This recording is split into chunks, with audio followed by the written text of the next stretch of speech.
ఇవాళ day three అసలు ఏం జరిగిందో మీకు కళ్ళగట్టినట్టు చూపించేస్తాను, చూసేయండి. మేమంతా ఎర్లీ మార్నింగ్ లేచి ఫ్రెష్ అప్ అయ్యి శివలాల్ మహారాజ్కి ఈ రకంగా ఇంటి ముందే భోగిచ్చామన్నమాట. ఈయన బావ చేతుల మీదగే ఇచ్చాం భోగు. ఈయన అక్క వాళ్ళ ఊరి బావ అన్నమాట. ఏం పూజలు చేసినా ఈయన చేతుల మీదనే జరిపించుకుంటారు వాళ్ళు. చూడండి ఇగో.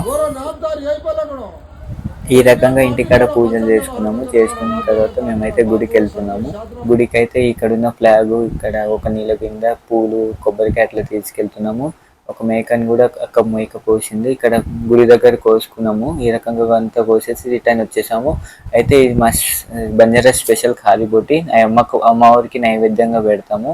మళ్ళీ రిటర్న్ గుడికి వెళ్తున్నాము. నైవేద్యం తీసుకొని నా తరపున ఒక కొబ్బరికాయ తీసుకుని నేనైతే గుడికి బయలుదేరినాము.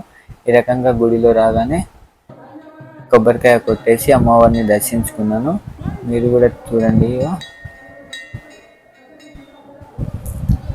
అసలు ఎంత బాగుందో, చాలా బాగా, నాకైతే మస్తు అనిపించింది అమ్మవారిని అట్లా చూడంగానే, దర్శించుకోగానే. మీరు కూడా దర్శించుకోండి.